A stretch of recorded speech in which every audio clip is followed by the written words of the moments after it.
வாழ்வை இறைமக்களே, இன்று நாம் இறைமகன் இயேசு கிறிஸ்துவின் பாடுகளையும் அவரது இறப்பையும் தியானித்துக் கொண்டிருக்கிறோம். இயேசுவினுடைய இந்த பாடுகளும் சிலுவை மரணமும் மனிதர்களின் கொடூர உள்ளத்தின் கோர தாண்டவங்களை அம்பலப்படுத்துகின்றன. அவரின் உடலை சாட்டையால் குதறி, அவரது முகத்தில் காரி உமிழ்ந்து, தலையில் முள் கிரீடமிட்டு, அவமானத்தின் கொலை கருவியாகிய சிலுவையை சாவு மேடு வரை சுமந்து செல்ல வைத்து நிர்வாணப்படுத்தி ஆணியால் அறைகின்றனர். ஏழை, எளியவர், வறியோர், ஒடுக்கப்பட்டோர், பெண்கள், நோயாளிகள், பாவிகள் போன்ற அனைவரோடும் இயேசு கொண்டிருந்த உறவு ஆட்சியில் இருந்தவர்களை ஆட்டி படைத்தன. இதன் விளைவாகத்தான் இயேசுவுக்கு மரணம் திணிக்கப்பட்டது. இந்த கொடூர மூர்க்கத்தனமான நிலையிலும் இயேசுவின் மன்னிப்பும் அன்பும் பெருகி அவமான சின்னமான சிலுவை தியாகத்தின் அடையாளமாகிறது.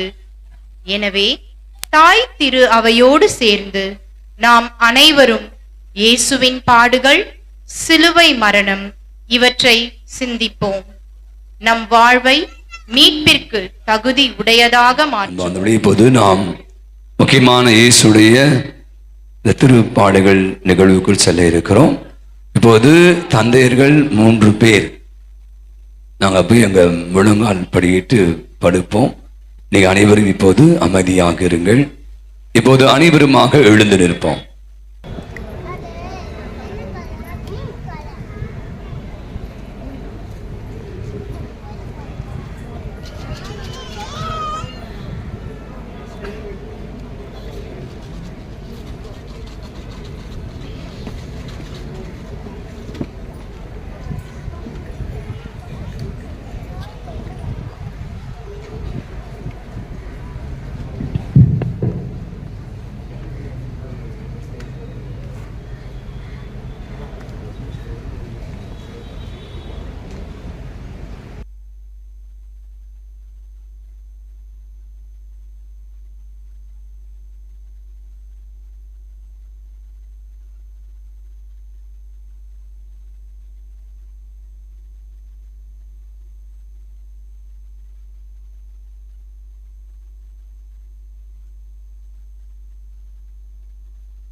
மன்றாடுவோமாக. ஆண்டவரே, உம் திருமகன் கிறிஸ்து தமது இரத்தத்தை சிந்தி உம்மடியார்களுக்காக பாஸ்கா மர நிகழ்வை ஏற்படுத்தினார். உமது இரக்கத்தை நினைவு கூர்ந்து நிலையான பாதுகாப்பால் அவர்களை புனிதப்படுத்துவீராக. என்றென்றும் வாழ்ந்து ஆட்சி செய்கின்றவர் வழியாக உம்மை மன்றாடுகிறோ.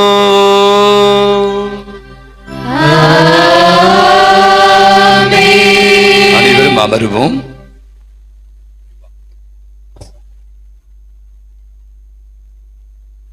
முதல் வாசக முன்னுரை. இயேசுவின் திருப்பாடுகளை தியானித்துக் கொண்டிருக்கும் நாம் துன்புறும் ஊழியன் வாழ்வில் என்ன நிகழும், வாழ்வு எத்தகையது, அதனால் விளையும் பயன் என்ன என்பதையும், உண்மையான லட்சிய வாழ்விற்காக துன்பத்தை ஏற்க விரும்பிய இயேசு தம் பாவங்களுக்காக நொறுக்கப்பட்டு அவமானப்படுத்தப்பட்டு நாம் அனைவரும் நிறை வாழ்வை உரிமையாக்கி கொள்வதற்காக தனது லட்சியத்தில் தடம் புரளாமல் இருந்தார் என்று தெளிவுபடுத்தும் இந்த முதல் வாசகத்திற்கு நமது செவிகளை திறப்போம். முதல் வாசகம் எசையா நூலிலிருந்து வாசகம். அதிகாரம் 52 இறை வசனம் 13 மற்றும் 53 வசனம் 12. இதோ என் ஊழியர் சிறைப்படைவார், அவர் மேன்மைப்படுத்தப்பட்டு உயர்த்தப்பட்டு பெரிதும் மாட்சி உறுவார். அவரை கண்டவர் பலர் திகைப்புற்றனர். அவரது தோற்றம் பெரிதும் உருகுலைந்ததால் மனித சாயலுக்கே அவருக்கு இல்லாதிருந்தது. மானிடரின் உருவமே அவருக்கு இல்லை.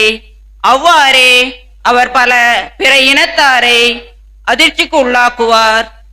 அரசர்களும் அவரை முன்னிட்டு வாய்ப்பற்றி நிற்பர். ஏனெனில் தங்களுக்கு சொல்லப்படாததை அவர்கள் காண்பர், தாங்கள் கேள்விப்படாததை அவர்கள் புரிந்து கொள்வர். நாங்கள் அறிவித்ததை நம்பியவர் யார்? ஆண்டவரின் ஆற்றல் யாருக்கு வெளிப்படுத்தப்பட்டது? இளந்தளிர் போலும் வறண்ட நில வேர் போலும் ஆண்டவர் முன்னிலையில் அவர் வளர்ந்தார். நாம் பார்ப்பதற்கேற்ற அமைப்போ அவருக்கு இல்லை, நாம் விரும்பத்தக்க தோற்றமும் அவருக்கு இல்லை. அவர் இகழப்பட்டார், மனிதரால் புறக்கணிக்கப்பட்டார், வேதனையுற்றார், மனிதராய் இருந்தார், நோயுற்று நலிந்தார், காண்போர் தன் முகத்தை மூடிக்கொள்ளும் நிலையில் அவர் இருந்தார். அவர் இழிவுபடுத்தப்பட்டார், அவரை நாம் மதிக்கவில்லை. மெய்யாகவே அவர் நம் பிணிகளை தாங்கிக் கொண்டார், நம் துன்பங்களை சுமந்து கொண்டார். நாமோ அவர் கடவுளால் வதைக்கப்பட்டு நொறுக்கப்பட்டார் என்றும் சிறுமைப்படுத்தப்பட்டார் என்றும் எண்ணினோம். அவரோ நம் குற்றங்களுக்காக காயமடைந்தார், நம் தீய செயலுக்காக நொறுக்கப்பட்டார். நமக்கு நிறை வாழ்வை அளிக்க அவர் தண்டிக்கப்பட்டார். அவர் தம் காயங்களால் நாம் குணமடைகின்றோம். ஆடுகளைப் போல நாம் அனைவரும் வழி தவறி அலைந்தோம். நாம் எல்லாரும் நம் வழியே நடந்தோம். ஆண்டவரோ நம் அனைவரின் தீய செயல்களையும் அவர் மேல் சுமத்தினார். அவர் ஒடுக்கப்பட்டார், சிறுமைப்படுத்தப்பட்டார். ஆயினும் அவர் தம் வாயை திறக்கவில்லை. அடிப்பதற்கு இழுத்து செல்லப்பட்ட ஆட்டுக்குட்டி போலும், ரோமம் கத்திரிப்போர் முன்னிலையில் கத்தாத செம்மறி போலும் அவர் தம் வாயை திறவாதிருந்தார். அவர் கைது செய்யப்பட்டு தீர்ப்பிடப்பட்டு இழுத்து செல்லப்பட்டார். அவருக்கு நேர்ந்ததை பற்றி அக்கறை கொண்டவர் யார்? ஏனெனில் வாழ்வோர் உலகினின்று அவர் அகற்றப்பட்டார். என் மக்களின் குற்றத்தை முன்னிட்டு கொலையுண்டார். வன் செயல் எதுவும் அவர் செய்ததில்லை, வஞ்சனை எதுவும் அவர் வாயில் இருந்ததில்லை. ஆயினும் தீயவரிடையே அவருக்கு கல்லறை அமைத்தார்கள். செத்தபோது அவர் செல்வரோடு இருந்தார். அவரை நொறுக்கவும் நோயால் வதைக்கவும் ஆண்டவர் திருவுள்ளம் கொண்டார். அவர் தம் உயிரை குற்ற நீக்க பழியாக தந்தார். எனவே தம் வழி வரவு கண்டு நீடு வாழ்வார். ஆண்டவரின் திருவுள்ளம் அவர் கையில் சிறப்புறும். அவர் தம் துன்ப வாழ்வின் பயனை கண்டு நிறைவடைவார். நேரியவராகிய என் ஊழியர் தம் அறிவால் பலரை நேர்மையாளராக்குவார். அவர்களின் தீய செயலை தாமே சுமந்து கொள்வார். ஆதலால் அவருக்கு மதிப்பு மிக்கவரிடையே சிறப்பளிப்பேன். அவரும் வலியோரோடு கொள்ளை பொருளை பங்கிடுவார். ஏனெனில் அவர் தம்மையே சாவுக்கு கையளித்தார். கொடியவருள் ஒருவராக கருதப்பட்டார். ஆயினும் பலரின் பாவத்தை சுமந்தார். கொடியவருக்கு பரிந்து பேசினார். இது ஆண்டவர் வழங்கும் அருள்வாக்கு. நன்றி.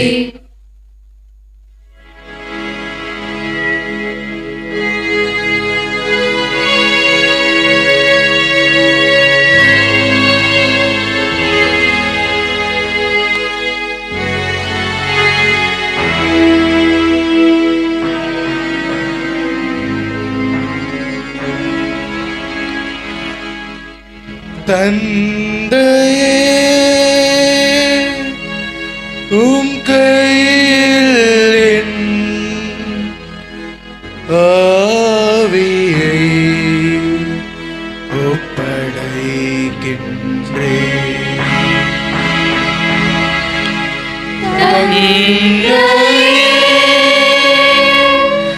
உம் கையில் என் ஆவியை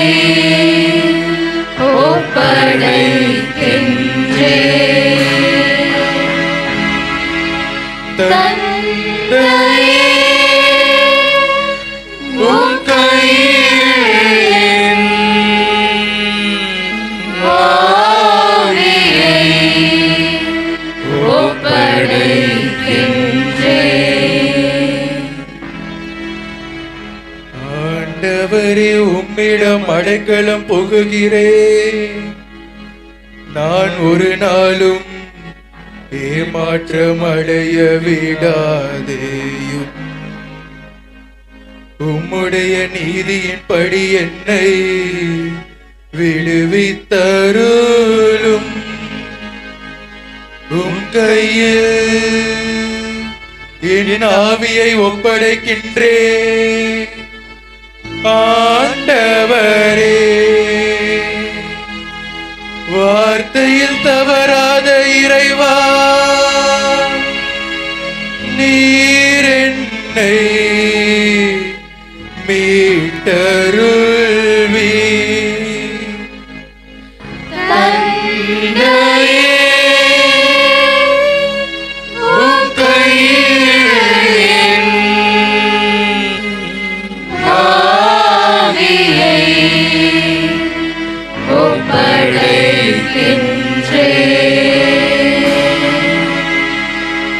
தந்தையே,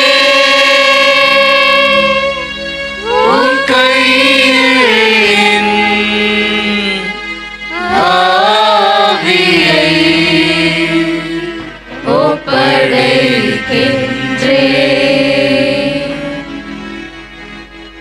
என் எதிரிகள் அனைவருடைய பழி சொல்லுக்கு நான் ஆளானேன். என் அயலாரின் நகைப்புக்கு இலக்கானே. எனக்கு அறிமுகமானவர்களின் அச்சத்திற்குரியவன் ஆனே. வெளியே என்னை காண்கின்றவர்கள் என்னை விட்டு ஓடுகின்றனர். இறந்து போனவன் போல் பிறர் கண்ணுக்கு மறைவானே. உடைந்து போன மண்கலத்தை போலானே. தந்தையே, உம் கையில் என் ஆவியை ஒப்படைக்கின்றேன். தந்தையே, உம் கையில் என் ஆவியை ஒப்படைக்கின்றேன். ஆனால் ஆண்டவரே, உன் மீது நம்பிக்கை வைக்கிறேன். நீரே என் கடவுள் என்றேன். என் கதி உன் கையில் உள்ளது ஆண்டவரே. என் எதிரிகள் அனைவரிடம் இருந்தும் என்னை துன்புறுத்தோரிடமிருந்தும் என்னை விடுவித்தருளும். கனிந்தவும் திருமுகத்தை எனக்கு காட்டியருளும். உம் அருள் அன்பை காட்டி என்னை ஈடேற்றும். தந்தையே, உம் கையில் என் ஆவியை ஒப்படைக்கின்றேன். தந்தையே, உம் கையில் என் ஆவியை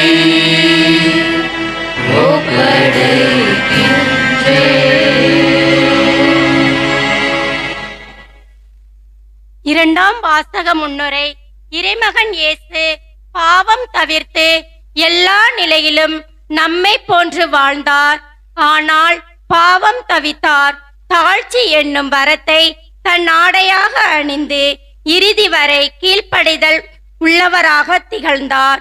நாமும் அவரை போல் உரத்த குரல் எழுப்பி கண்ணீர் சிந்தி மன்றாடி எல்லாம் வல்ல இறைவனை நம்மோடும் என்ற உயிர் நம்பிக்கையுடன் இந்த வாசகத்திற்கு கவனமுடன் செவிமெடுப்போம். இரண்டாம் வாசகம். கீழ்ப்படிதலை கற்றுக்கொண்டார். தமக்கு கீழ்ப்படிவோர் அனைவரும் என்றென்றும் மீட்பை கண்டடைய காரணமானார். எபிரேயருக்கு எழுதப்பட்ட திருமுகத்திலிருந்து வாசகம். அதிகாரம் 4, இறை வார்த்தைகள் 14 முதல் 16 மற்றும் 5ஆம் அதிகாரம் இறை வார்த்தைகள் 7 முதல் 9 முடிய. வானங்களை கடந்து சென்ற இறைமகனாகிய இயேசுவை நாம் தனிப்பெரும் தலைமை குருவாக கொண்டுள்ளதால் நாம் அறிக்கையிடுவதை விடாது பற்றி கொள்வோமாக. ஏனெனில் நம் தலைமை குரு நம்முடைய வலுவின்மையை கண்டு இரக்கம் காட்ட இயலாதவர் அல்ல. மாறாக எல்லா வகையிலும் நம்மை போல சோதிக்கப்பட்டவர், எனினும் பாவம் செய்யாதவர். எனவே நாம் இரக்கத்தை பெறவும் ஏற்ற வேளையில் உதவக்கூடிய அருளை கண்டடையவும் அருள் நிறைந்த இறை அரியணையை துணிவுடன் அணுகிச் செல்வோமாக. அவர் இவ்வுலகில் வாழ்ந்த காலத்தில் தம்மை சாவிலிருந்து காப்பாற்ற வல்லவரை நோக்கி உரத்த குரல் எழுப்பி கண்ணீர் சிந்தி மன்றாடி வேண்டினார். அவர் கொண்டிருந்த இறைப்பற்று கலந்த அச்சத்தை முன்னிட்டு கடவுள் அவருக்கு செவிசாய்த்தார். அவர் இறை மகனாயிருந்தும் துன்பங்கள் வழியே கீழ்ப்படிதலை கற்றுக்கொண்டார். அவர் நிறைவுள்ளவராகி தமக்கு கீழ்ப்படிவோர் அனைவரும் என்றென்றும் மீட்படைய காரணமானார். ஆண்டவரின் அருள்வாக்கு. இறைவனுக்கு நன்றி. நம் அனைவரும் எழுந்திருப்போம்.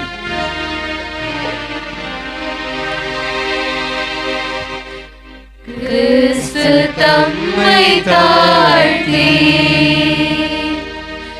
சாவை ஏற்கும் அளவிற்கு, அதுவும் சிலுவை சாவையே ஏற்கும் அளவிற்கு கீழ்ப்படிபவரானார்.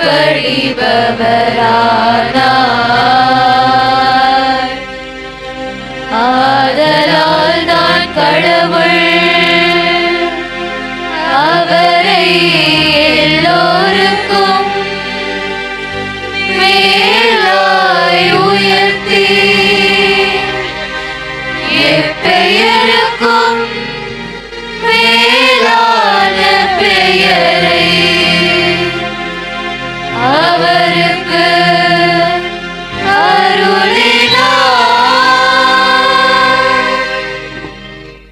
யோவான் எழுதியபடி நம் ஆண்டவராகிய இயேசு கிறிஸ்துவின் திருப்பாடுகள்.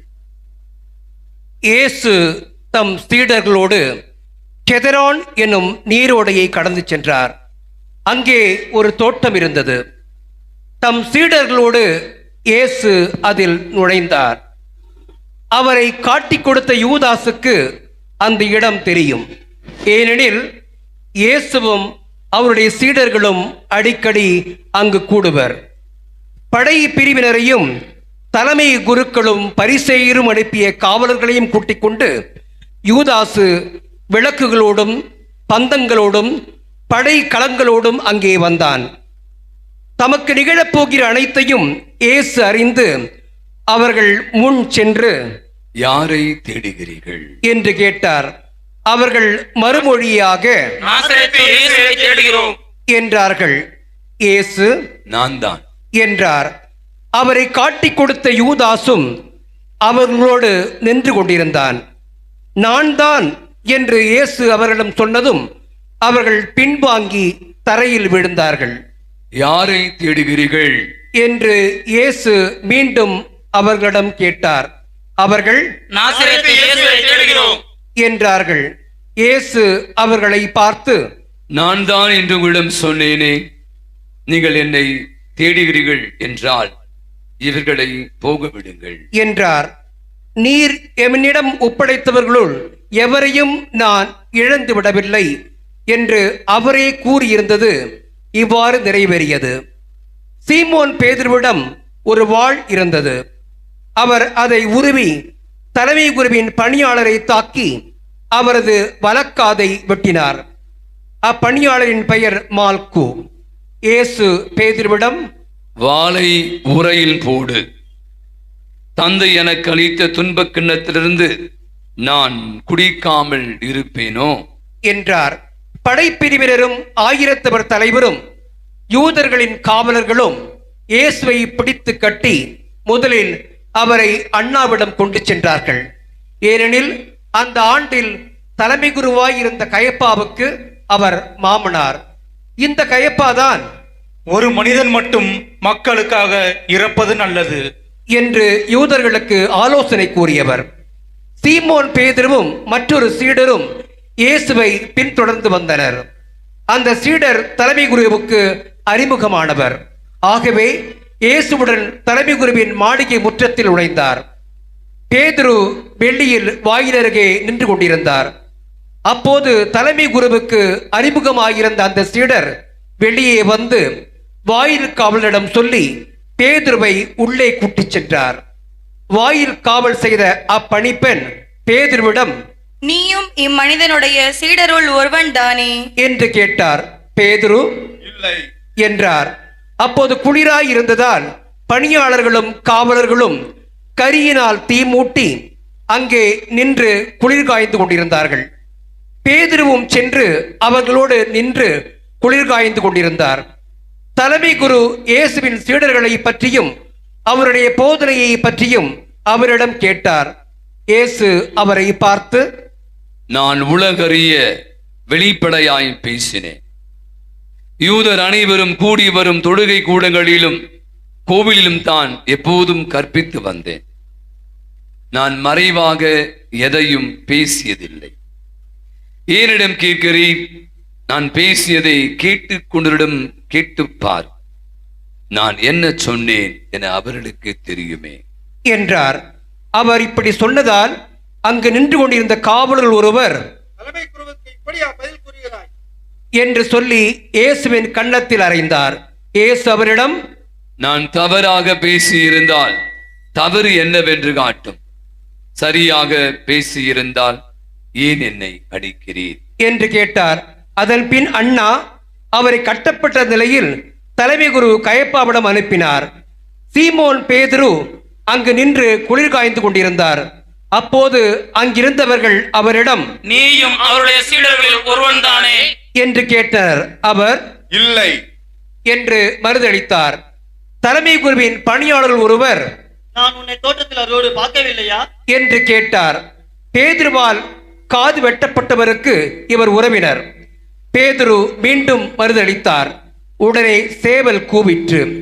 அதன் பின் அவர்கள் கயப்பாவிடமிருந்து ஆளுநர் மாளிகைக்கு இயேசுவை கூட்டிச் சென்றார்கள். அப்போது விடியற்காலம். பாஸ்கா உணவை உண்ணும் முன் தீட்டுப்படாமல் இருக்க ஆளுநர் மாளிகையில் அவர்கள் நுழையவில்லை. எனவே பிலாத்து வெளியே அவர்களிடம் வந்து, நீங்கள் இந்த ஆளுக்கு எதிராக கூறும் குற்றச்சாட்டு என்ன என்று கேட்டார். அதற்கு அவர்கள், இவன் குற்றம் செய்யாதிருந்தால் இவனை நாங்கள் உம்மிடம் ஒப்பித்திருக்க மாட்டோம் என்றார்கள். பிலாத்து அவர்களிடம், நீங்கள் இவனை கொண்டு போய் உங்கள் சட்டப்படி இவனுக்கு தீர்ப்பு வழங்குங்கள் என்றார். யூதர்கள் அவரிடம், சட்டப்படி நாங்கள் யாருக்கும் மரண தண்டனை விதிக்க முடியாது என்றார்கள். இவ்வாறு தாம் எப்படிப்பட்ட சாவுக்கு உட்பட போகிறார் என்பதை குறிப்பிட்டு இயேசு கூறியிருந்ததை நிறைவேறச் செய்தார்கள். பிலாத்து மீண்டும் ஆளுநர் மாளிகைக்குள் சென்று இயேசுவை கூப்பிட்டு அவரிடம், நீ யூதரின் அரசனா என்று கேட்டான். இயேசு மறுமொழியாக, நீராக இதை கேட்கின்றீரா அல்லது மற்றவர்கள் என்னை பற்றி உம்மிடம் சொன்னதை வைத்து கேட்கின்றீரா என்று கேட்டார். அதற்கு பிலாத்து, நான் ஒரு யூதனா என்ன? உன் இனத்தவரும் தலைமை குருக்களும் தானே உன்னை என்னிடம் ஒப்புவித்தார்கள். நீ என்ன செய்தாய் என்று கேட்டான். இயேசு மறுமொழியாக, எனது ஆட்சி உலக ஆட்சியை போன்றதல்ல. அது உலக ஆட்சியை போன்றதாய் இருந்திருந்தால் நான் யூதரிடம் காட்டிக் கொடுக்கப்படாதவாறு என் காவலர்கள் போராடி இருப்பார்கள். ஆனால் என் ஆட்சி இவ்வுலக ஆட்சியை போன்றதல்ல என்றார். பிலாத்து அவரிடம், அப்படியானால் நீ யூதரின் அரசன் தானோ என்று கேட்டான். அதற்கு இயேசு, அரசன் என்று நீ சொல்கிறீர். உண்மை எடுத்துரைப்பதே என் பணி. இதற்காகவே நான் பிறந்தேன், இதற்காகவே உலகிற்கு வந்தேன். உண்மையை சார்ந்தவர் அனைவரும் என் குரலுக்கு செவி சாய்க்கின்றனர் என்றார். பிலாத்து அவரிடம், உண்மையா? அது என்ன என்று கேட்டார். இப்படி கேட்ட பின் பிலாத்து மீண்டும் யூதரிடம் சென்று, இவனிடம் நான் குற்றம் ஒன்றும் காணவில்லையே என்றான். மேலும், பாஸ்கா விழாவின் போது உங்கள் விருப்பப்படி ஒரு கைதியை விடுதலை செய்யும் வழக்கம் உண்டே. யூதரின் அரசனாய் இவனை நான் விடுதலை செய்யட்டுமா? உங்கள் விருப்பம் என்ன என்று கேட்டான். அதற்கு அவர்கள், இவன் வேண்டாம், பரபாவையே விடுதலை செய்யும் என்று மீண்டும் கத்தினார்கள். அந்த பரபா ஒரு கள்வன்.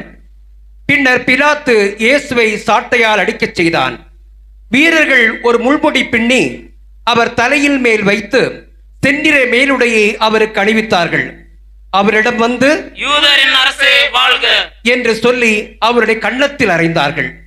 பிலாத்து மீண்டும் வெளியே வந்து அவர்களிடம், அவனை நான் உங்கள் முன் வெளியே கூட்டி வருகிறேன், பாருங்கள்.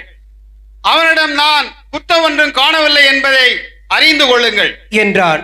இயேசு முள்முடியும் செந்நிற மேலுடையும் அணிந்தவராய் வெளியே வந்தார்.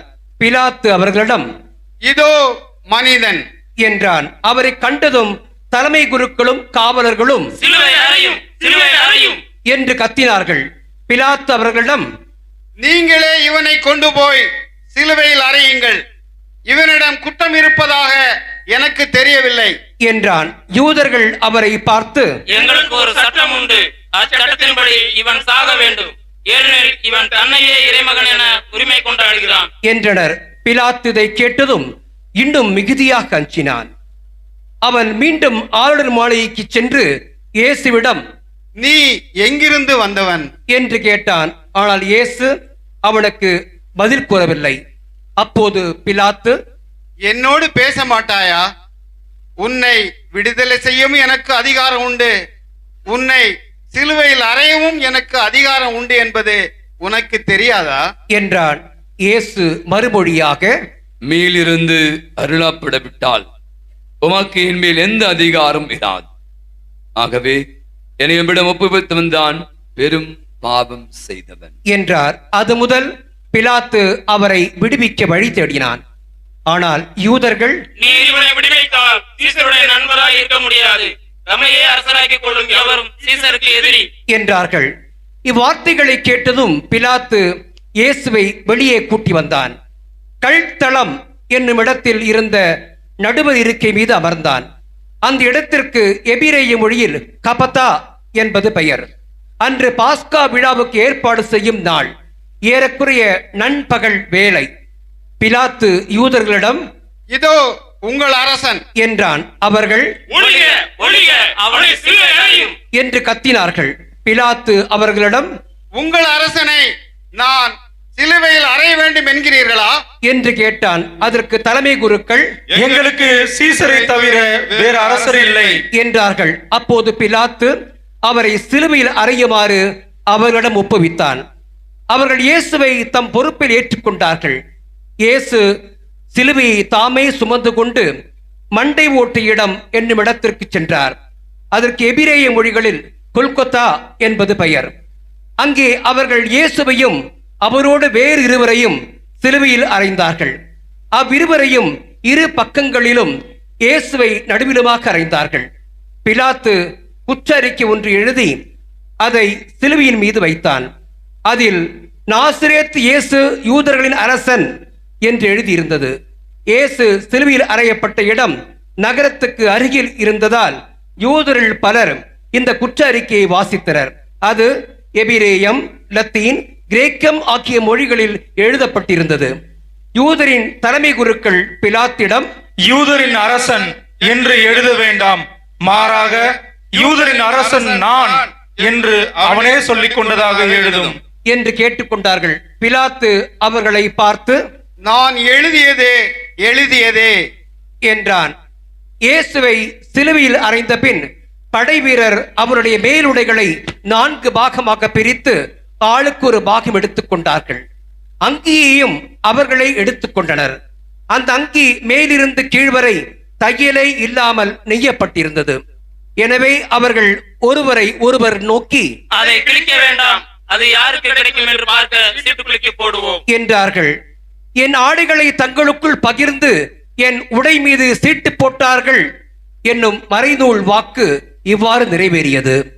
சிலுவை அருகில் இயேசுவின் தாயும் தாயின் சகோதரியும் குலோப்பாவின் மனைவியுமான மரியாவும் மகதலா மரியாவும் நின்று கொண்டிருந்தனர்.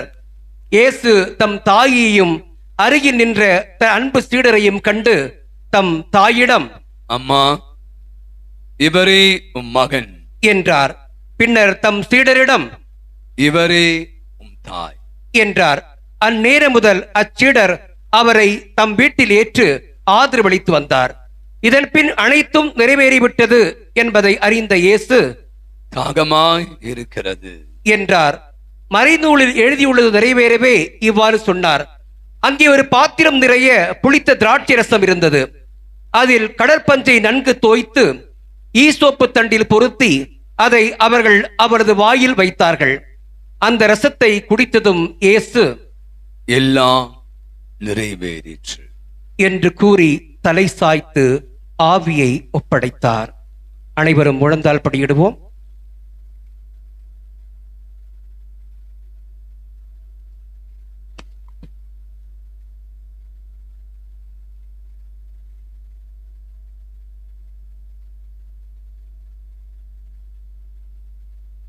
அனைவரும் எழுந்து நிற்போம். அன்று பாஸ்கா விழாவுக்கு ஏற்பாடு செய்யும் நாள். அடுத்த நாள் ஓய்வு நாளாகவும் பெருநாளாகவும் இருந்தது. எனவே அன்று சிலுவையில் உடல்கள் தொங்கலாகா என்பதற்காக கால்களை முறித்து சடலங்களை எடுத்து விடுமாறு யூதர்கள் பிலாத்திடம் கேட்டுக்கொண்டார்கள். ஆகவே படை வீரர் வந்து இயேசுவோடு சிலுவையில் அறையப்பட்டிருந்தவருள் ஒருவனுடைய கால்களை முதலில் முறித்தார்கள். பின்னர் மற்றவனுடைய கால்களையும் முறித்தார்கள். பின்பு அவர்கள் இயேசுவிடம் வந்தார்கள். அவர் ஏற்கனவே இறந்து போயிருந்ததை கண்டு அவருடைய கால்களை முறிக்கவில்லை. ஆனால் படை வீரர்கள் ஒருவர் இயேசுவின் விலாவை ஈட்டியால் குத்தினார். உடனே இரத்தமும் தண்ணீரும் வடிந்தன. இதை நேரில் கண்டவரே இதற்கு சாட்சி. அவரது சான்று உண்மையானதே. அவர் உண்மையை கூறுகிறார் என்பது அவருக்கு தெரியும். நீங்களும் நம்ப வேண்டும் என்பதற்காகவே அவர் இதை கூறுகிறார். எந்த எலும்பும் முறிபடாது என்னும் மறைநூல் வாக்கு இவ்வாறு நிறைவேறியது. மேலும் தாங்கள் ஊடுருவ குத்தியவரை உற்று நோக்குவார்கள் என்னும் மறைநூல் கூறுகிறது. அரிமத்தியா ஊரைச் சேர்ந்த யோசேப்பு என்பவர் இயேசுவின் சீடர்களுள் ஒருவர். யூதருக்கு அஞ்சியதால் தலைமைச் சீடர் என்று வெளிப்படையாக காட்டிக்கொள்ளாதவர். அவர் இயேசுவின் உடலை எடுத்துக்கொண்டு போக பிலாத்திடம் அனுமதி கேட்டார். பிலாத்தும் அனுமதி கொடுத்தான். யோசேப்பு வந்து இயேசுவின் சடலத்தை எடுத்து போனார். முன்பு ஒருமுறை இரவில் இயேசுவிடம் வந்த நிக்கத்தேம் என்பவரும் அங்கு வந்து சேர்ந்தார். அவர் வெள்ளை போளமும் சந்தனத்தூளும் கலந்து ஏறக்குறைய 30 கிலோகிராம் கொண்டு வந்தார். அவர்கள் இயேசுவின் உடலை எடுத்து யூத அடக்க முறைப்படி நறுமண பொருட்களுடன் துணிகளால் சுற்றி கட்டினார்கள். அவர் சிலுவையில் அறையப்பட்டிருந்த இடத்தில் ஒரு தோட்டம் இருந்தது. அங்கே புதிய கல்லறை ஒன்று இருந்தது. அதில் அதுவரை யாரும் அடக்கம் செய்யப்படவில்லை. அன்று பாஸ்கா விழாவுக்கு ஆயத்த நாளாய் இருந்ததாலும் அக்கல்லறை அருகில் இருந்ததாலும் அவர்கள் இயேசுவை அதில் அடக்கம் செய்தார்கள். அனைவரும் அமருவோம். என் மீட்பர் உயிரோடிருக்கையிலே என்ன குறை உண்டு நீ சொல் மனமே. என் மீட்பர் உயிரோடிருக்கையிலே என்ன குறை உண்டு நீ சொல் மனமே.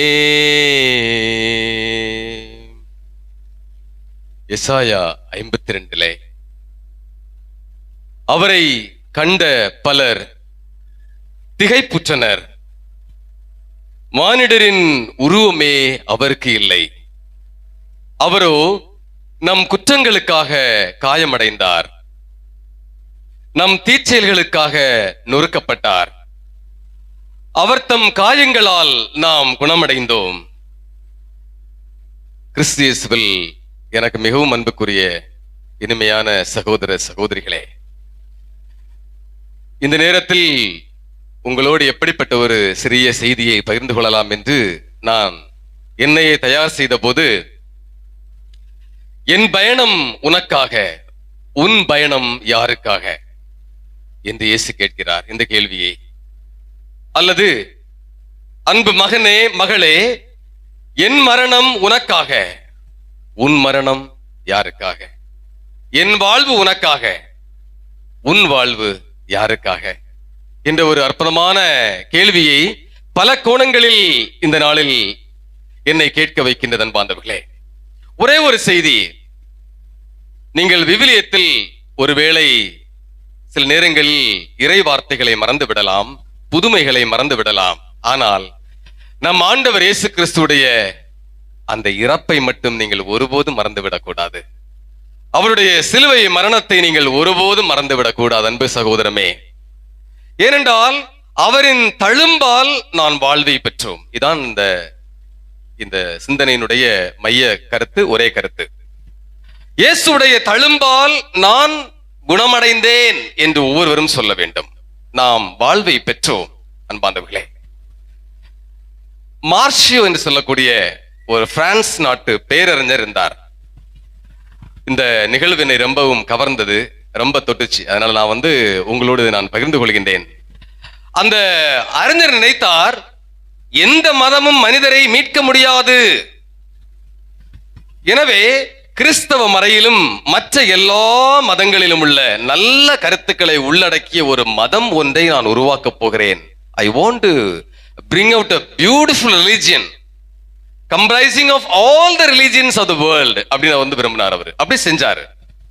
அப்படி செய்த பின் உலகெல்லாம் அந்த மதத்தை பரப்புவதற்காக கோடிக்கணக்கான பணத்தை கொட்டினார். உங்களுக்கு தெரியுமா, பல ஆண்டுகளாயும் 10 பேர் கூட அந்த மதத்தில் சேரவில்லை. மிகவும் விரக்தி அடைந்த மார்ஷியோ தன்னுடைய உயிர் நண்பரான பரஸ் ஓபிராவை சந்திக்கிறார். சந்தித்து அவர் விரக்தியின் உச்சத்தில் சொல்லுவார், என்ன இது அறிவற்ற மக்கள், எனது புதிய மதம் எவ்வளவு அழகானது, எவ்வளவு கொள்கைகளை எல்லாம் உள்ளடக்கியது. ஆனால் யாருக்குமே பிடிக்காமல் போனது ஏன்? யாருக்குமே பிடிக்காமல் போனது ஏன்? கிறிஸ்தவ மதத்தை போன்று என்னுடைய இனிமையான இந்த மதம் பரவாமல் போனது ஏன் என்று விரக்தியின் உச்சத்தில் சொன்னார். அதற்கு அந்த நண்பர் சொன்னதுதான் முக்கியம் அன்பார்ந்தவர்களே. எல்லாரும் நம்முடைய இதயத்தில் இந்த வரிகளை எழுதி வைக்க வேண்டும். அதற்கு அவர் சொல்லுவார், கிறிஸ்தவத்தை போன்று உன் மதம் பரவ வேண்டும் என்றால் நீ பெரிய வியாழன் என்று கெத்சமனி தோட்டத்தில் இரத்த வியர்வை சிந்தவும், கைது செய்யப்படவும், புனித வெள்ளி என்று சிலுவையில் அறையப்படவும், முள்முடி சூட்டப்படவும், 3 ஆணிகளால் நீ அறையப்படவும், உன்னுடைய விலாவை ஈட்டியால் குத்தப்படவும், அதன் பின் புதைக்கப்படவும் நீ தயாராக இருக்கிறாயா என்று கேட்டார். அந்த உண்மையை புரிந்து கொண்ட மார்ஷியோ என்ற அந்த அறிஞர் தன்னுடைய தவற்றை உணர்ந்தவராய் அவர் இயேசுவின் சீடரானார். அன்பார்ந்தவர்களே, இயேசுவின் தழும்பால் நாம் வாழ்வை பெற்றோம். எல்லோரும் உங்களுடைய வலக்கையை தூக்கி உயர்த்தி நீங்கள் சொல்லுங்கள், இயேசுவே நன்றி. இன்னும் சத்தமாக, இயேசுவே நன்றி. ஏனென்றால் பிளீஸ் கைகளை போடுங்க. ஏனென்றால் நாம் அன்பார்ந்தவர்களே இயேசுவுக்கு நன்றி சொல்ல வேண்டும். எவ்வளவு ஒரு அருமையான ஒரு வாழ்வை நமக்கு இறைவன் தந்திருக்கின்றார். அதுபோல மார்ட்டின் நகரத்து மார்ட்டின் என்று சொல்லக்கூடிய ஒரு அருமையான புனிதர் இருந்தார். இவர் தூரின் டூர்ஸ் என்று சொல்வார்கள். அந்த நகரத்தில் அவர் ஆலயத்திலே முழந்தால் படியிட்டு இறைவனிடம் வேண்டிக் கொண்டிருந்தார். அப்பொழுது சாத்தான் இயேசுவை போன்று வெண்ணிற ஆடை உடுத்தி தலையில் கிரீடம் தரித்து அவருக்கு முன்பாக தோன்றியது. அந்த சாத்தான் இயேசுவை போல அந்த புனிதருக்கு முன் தோன்றியது.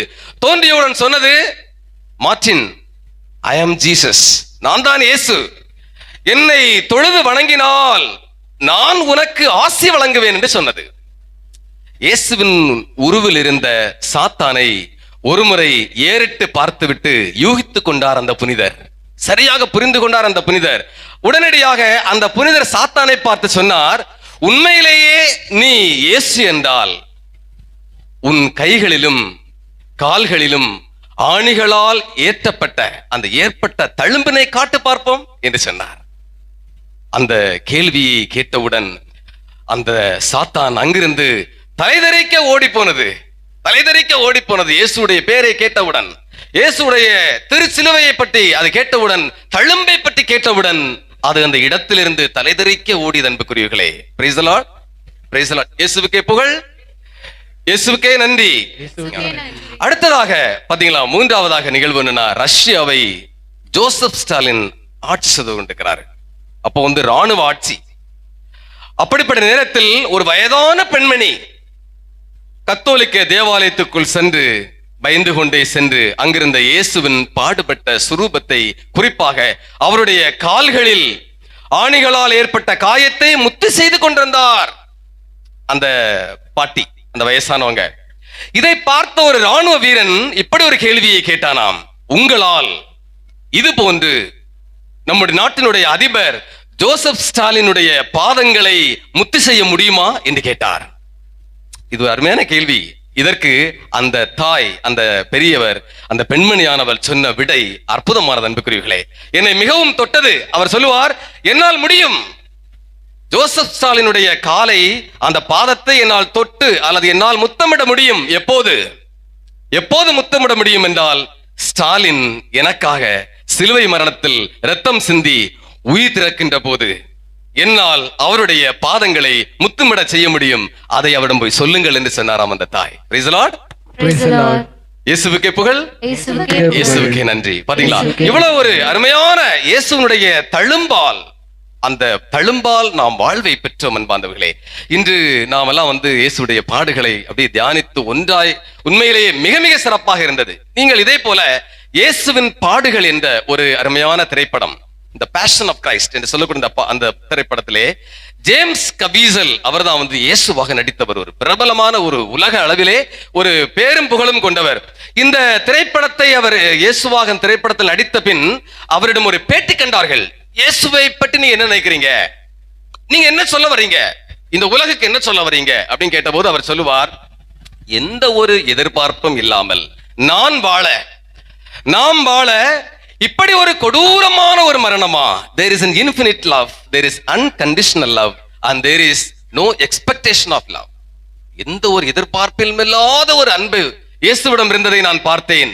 சொல்லன்னா துன்பத்தை தோளில் சுமந்த இயேசுவின் அன்பை என்ன சொல்வது, வார்த்தைகளால் விளக்க இயலவில்லை என்று சொல்லிவிட்டு கடைசியில் அவர் இப்படி முடித்தார், ஓ இயேசுவே, பொறுத்துக் கொள்ளுங்கள், உம்மை பற்றி பேசுவதற்கு முன் என் நாவை நான் தூய்மைப்படுத்திக் கொள்கிறேன். எனக்கு அந்த தகுதி இல்லை. இயேசுவே, உம்மை பற்றி பேசுவதற்கு எனக்கு தகுதி இல்லை, பொறுத்துக் கொள்ளுங்கள், என் நாவை நான் சுத்தப்படுத்திக் கொள்கின்றேன், தூய்மைப்படுத்திக் கொள்கின்றேன் என்று அவர் சொன்னார். அன்பார்ந்தவர்களே, 1 கொரிந்தியர் 10:18 சிலுவை பற்றிய செய்தி மீட்பு பெறும் நமக்கு கடவுளுடைய வல்லமையாக திகழ்கிறது என்று தூய பவுல் சொல்லுவார். ஏனென்றால் அந்த சிலுவையில் அறையப்பட்ட இயேசுவிடம் இருந்த தழும்பால் நாம் முழுமையாக வெற்றி பெற்றோம், நாம் வாழ்வை பெற்றோம். கொலோசியர் 2:14 அதே சிலுவையில் வைத்து நமக்கு எதிரான பாவம் என்ற கடன் பத்திரத்தை ஆணியடித்து அறவே ஒழித்து விட்டார் இயேசு என்று பார்க்கிறோம். Praise the Lord, praise the Lord. அன்பார்ந்தவர்களே, எனவே அது மட்டுமல்லாமல் 1 கொரிந்தியர் 10:17 அவரின் மரணம்தான் நம் வாழ்வின் ஆரம்பம். இயேசுவின் மரணம் தான் நம் வாழ்வின் ஆரம்பம், அவருடைய தியாகம் தான் நம்முடைய பகிர்வின் தொடக்கமாகும். இப்படி நாம் இயேசுவை பற்றி சொல்லிக்கொண்டே போகலாம், எழுதி கொண்டே போகலாம். அளவற்ற அன்பை எப்படி எழுதி முடிப்பது, இந்த உலகமே தாங்காது என்று தூய யோவான் சொல்வதை போல நாம் பேசிக்கொண்டே போகலாம். அன்பார்ந்தவர்களே, இயேசு மேலே எடுத்துக் கொள்ளப்பட்டார் என்றால் நம்மில் ஒருவர் ஆனார். அவர் உயர்த்தப்பட்டார் என்றால் நமக்காக நொறுக்கப்பட்டார். தந்தையிடம் அவர் எடுத்துக் கொள்ளப்பட்டார் என்றால், தந்தையே, என் ஆவியை உம்மிடம் ஒப்படைக்கிறேன் என்று அவர் சொன்னார். அவர் மனிதத்தை உயர்த்தினார் என்றால் மனித சாயலே இல்லாத அளவிற்கு தன்னை தாழ்த்தினார். இன்று சமூக வாழ்வின் மையம் இயேசு என்றால், அன்று சமய சமூகத்தால் முழுமையாக புறக்கணிக்கப்பட்டார் இயேசு. இயேசு காயப்பட்டார், அவர் காயப்படுத்தியவர் அல்ல. இயேசு தாக்கப்பட்டார், அவர் தாக்கியவர் அல்ல. இயேசு நொறுக்கப்பட்டார், அவர் நோகடித்தவர் அல்ல. இயேசு நொறுக்கப்பட்டார், அவர் நோகடித்தவர் அல்ல. அன்புக்குரிய சகோதர சகோதரிகளே, இந்த இனிமையான இயேசுவை பற்றிக் கொள்ளுங்கள். வாழ்வில் எந்நிலையிலும் நீங்க பற்றிக் கொள்ளுங்கள். ஏனென்றால் அவருடைய தழும்பால் நாம் வெற்றி பெற்றோம். அவருடைய தழும்பால் நாம் வாழ்வை பெற்றோம். அவருடைய தழும்பால் நம்முடைய வாழ்க்கையில் புதுமைகள் பூத்தளிக்கின்றன, தீமைகள் தீக்குளிக்கின்றன. அன்புக்குரிய சகோதரனே, எனவே இயேசு மீண்டும் மீண்டும் நம்மை பார்த்து கேட்கின்றார், மகனே மகளே, என் பயணம் உனக்காக, உன் பயணம் யாருக்காக? என் மரணம் உனக்காக, உன் மரணம் யாருக்காக? ஆமென். மற்றபடி நம்ம அனைவரும் எழுந்திருப்போம்.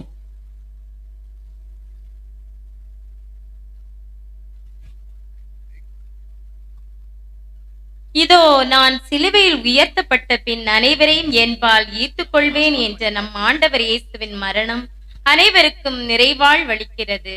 எல்லாம் நிறைவேறிற்று என்று தலை சாய்த்து தன் ஆவியை தந்தையிடம் கையளித்த இயேசு தன் இறப்பின் வழியாக இவ்வுலகை தன்பால் ஈர்க்கிறார். நமக்காக சிலுவை மரத்தில் தந்தையிடம் குரல் எழுப்பி பேசுகிறார். இறைவாழ்வை நிறைவாக பெற துடிக்கும் நாம் இன்று சிறப்பாக நமது உலக ஆன்மீக தேவைகளுக்காக ஜெபிப்போம். நம் குறைகளை அறிந்த இயேசு கண்ணீர் சிந்தி ஜெபிக்கிறார். இயேசுவின் ஜெபத்தோடு நமது உருக்கமான மன்றாட்டுகளையும் இணைத்து சிலுவையில் தொங்கும் இயேசு நமக்கு தேவையான அனைத்தையும் தந்தையிடமிருந்து பெற்றுத் தருவார் என்ற நம்பிக்கையில் ஒரே உள்ளமும் மனமும் கொண்டவர்களாய் ஜெபிப்போம். புனித திரு அவைக்காக அன்புமிக்க சகோதர சகோதரிகளை, இறைவனின் புனித திரு அவைக்காக மன்றாடுவோம். நம் இறைவனும் ஆண்டவருமானவர் உலகெங்கும் திரு அவைக்கு அமைதியையும் ஒற்றுமையும் பாதுகாப்பும் அளிக்க காக்க வேண்டுமெனவும், நாம் கலக்கமின்றி அமைதியான வாழ்வு நடத்தி எல்லாமுள்ள இறை தந்தையை மாற்றிவிடுத்த நமக்கு அருள் புரிய வேண்டுமெனவும் மன்றாடுவோம். ஒவ்வொரு மன்றாட்டின் கருத்து சொன்ன பிறகு குரு நம் பெயரால் செபிப்பார். இறை மக்கள் ஆமேன் என பதில் சொல்ல வேண்டும். மன்றாடுவோமாக. என்றென்றும் உள்ள எல்லாம் அல்ல இறைவா, கிறிஸ்துவில் உமது மாட்சியை மக்கள் இனங்களுக்கெல்லாம் வெளிப்படுத்தினீரே. உம்முடைய இரக்கத்தின் செயல்களை நீர் பாதுகாப்பதால் உலகெங்கும் பரவியிருக்கும் திரு அவை உறுதியான நம்பிக்கையுடன் உமது பெயரை அறிக்கையிடுவதில் நிலைத்திருக்க செய்தருளும். எங்கள் ஆண்டவராகிய இயேசு கிறிஸ்து வழியாக உம்மை மன்றாடுகிறோம்.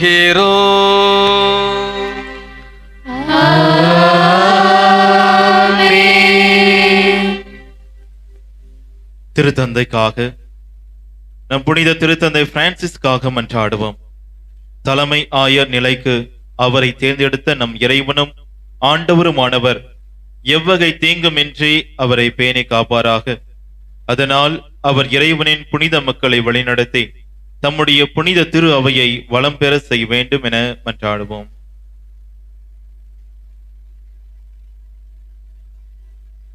என்றென்றும் உள்ள எல்லாம் அல்ல இறைவா, உமது திட்டப்படியே அனைத்தும் அமைக்கப்பட்டுள்ளன. அதனால் உமது அதிகாரத்தால் ஆளப்படும் கிறிஸ்தவ மக்களாகிய எங்கள் வேண்டலை பரிவிரக்கத்துடன் கண்ணோக்குவீராக. திருத்தந்தையின் தலைமையின் கீழ் நாங்கள் நம்பிக்கையில் வளரும்படி அவரை பரிவுடன் காத்தருள்வீராக. எங்கள் ஆண்டவராகிய இயேசு கிறிஸ்து வழியாக உம்மை மன்றாடுகிறோம்.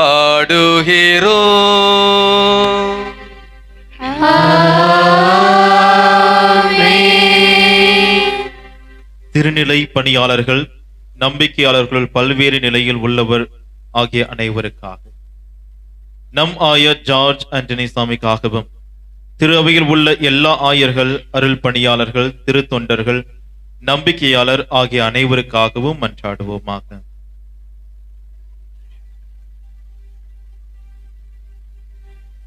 என்றென்றும் உள்ள எல்லாம் அல்ல இறைவா, உம்முடைய ஆவியாரால் திரு அவை முழுவதும் அர்ச்சிக்கப் பெற்று ஆளப்படுகின்றது.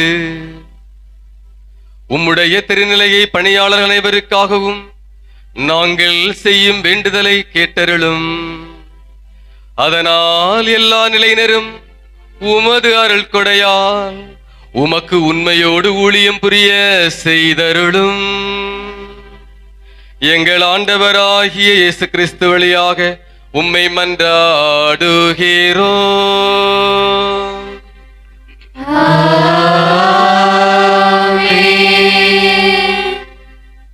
கிறிஸ்தவர்களின் ஒற்றுமைக்காக கிறிஸ்துவில் நம்பிக்கை கொண்டுள்ள நம் சகோதரர் சகோதரிகள் அனைவருக்காகவும் மன்றாடுவோம். நம் இறைவனும் ஆண்டவருமானவர் அவர்களை உண்மையின் பாதையில் வழிநடத்தி தமது ஒரே திரு அவையில் கூட்டி சேர்த்து காத்திரள வேண்டும் என மன்றாடுவோமாக. என்றென்றும் உள்ள எல்லாம் அல்ல இறைவா, சிதறுண்டவர்களை ஒன்று சேர்ப்பவரும் ஒருங்கிணைந்தவற்றை பேணிக் காப்பவரும் நீரே. உம் திருமகனின் மந்தையை கனிவுடன் கண்ணோக்கியருளும். இவ்வாறு ஒரே திருமுழுக்கினால் தூய்மைப்படுத்திய அவர்களை நம்பிக்கையின் முழுமையால் இணைத்து அன்பின் பிணைப்பால் ஒன்று சேர்ப்பீராக. எங்கள் ஆண்டவராகிய இயேசு கிறிஸ்து வழியாக உம்மை மன்றாடுகிறோம்.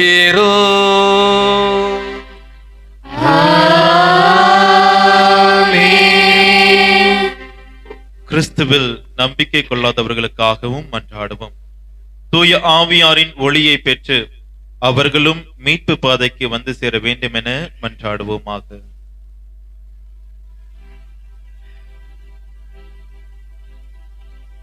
என்றென்றும் உள்ள எல்லாம் அல்ல இறைவா, கிறிஸ்துவை ஏற்றுக்கொள்ளாத மக்கள் உம் திருமுன் நேர்மையான இதயத்தோடு நடந்து உண்மையை கண்டடைவார்களாக.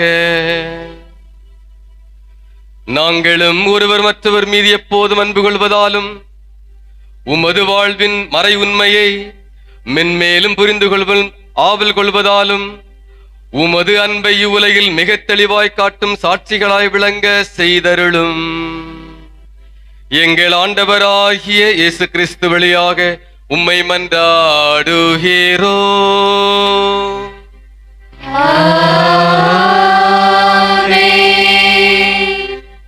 நாடுகளை ஆளும் அனைவருக்காகவும் மன்றாடுவோம்.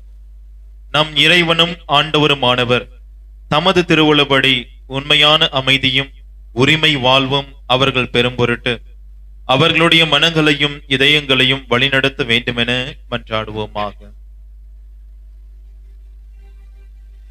என்றென்றும் உள்ள எல்லாம் அல்ல இறைவா, மனிதரின் இதயங்களும் அவர்களின் உரிமைகளும் உம் கையில் உள்ளன.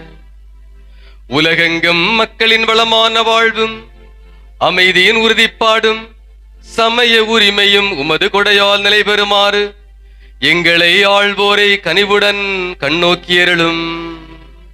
எங்கள் ஆண்டவராகிய இயேசு கிறிஸ்து வழியாக உம்மை மன்றாடுகிறோம்.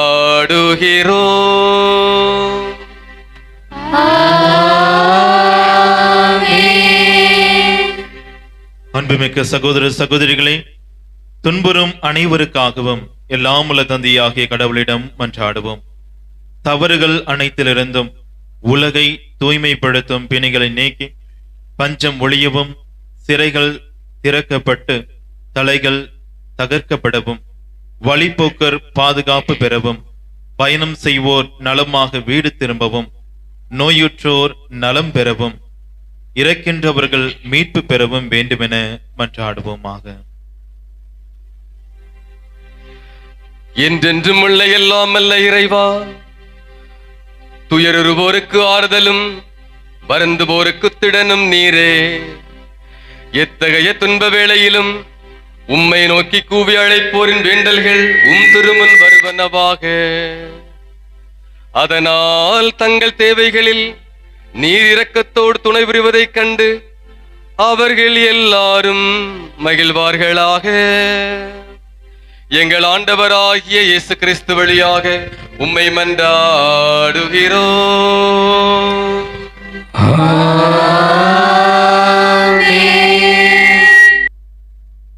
இன்றைய வழிபாட்டினுடைய இரண்டாம் பகுதிக்கு நாம் செல்கிறோம். திருச்சிலுவை ஆராதனை, அதற்குரிய ஒரு முன்னுரை. அவமானத்தின் சின்னம் என்று அறிந்தும் நம்மீது கொண்ட அளவு கடந்த அன்பால் நம்மை மீட்பதற்காக சிலுவையை துணிந்து ஏற்கின்றார் நம் பெருமான் இயேசு. மீட்பரின் கரம் அச்சிலுவை மரத்தில் பட்டதும் அதுவரையில் அது கொண்டிருந்த அவமானத்தின் அடையாளம் என்ற பெயர் மாறி மீட்பரின் அடையாளம், புனிதத்தின் அடையாளம், தியாகத்தின் அடையாளம் என்று பெயர் பெற்றது. ஆகவே நாம் அச்சிலுவையை உற்று நோக்கும் போது இயேசுவின் பண்புகள் நம்மில் ஊற்றெடுக்க வேண்டும்.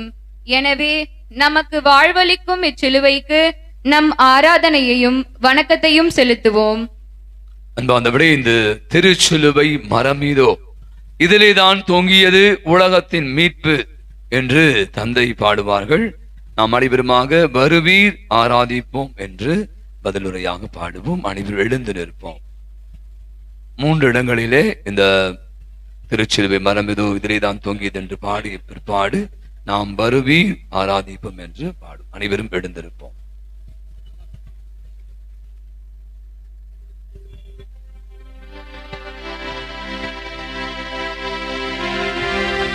திருச்சிலுவை மரமிதோ இதிலே தான் தொங்கியது உலகத்தின் மீட்பு.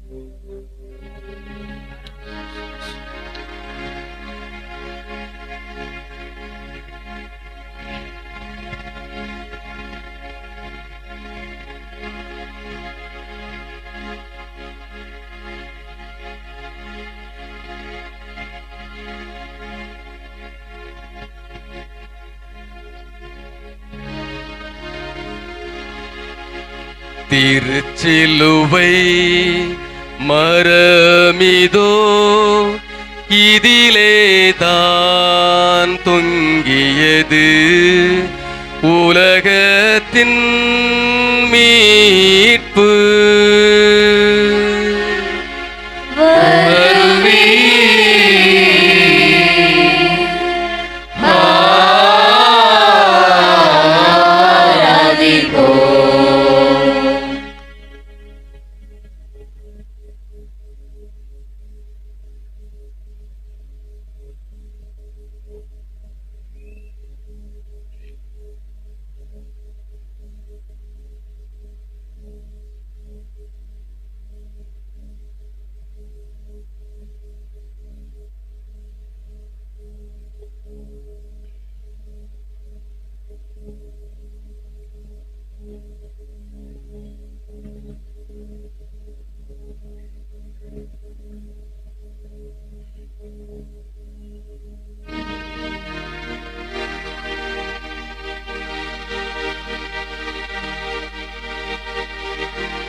திருச்சிலுவை மரமிதோ இதிலே தான் தொங்கியது உலகத்தின் மீட்பு.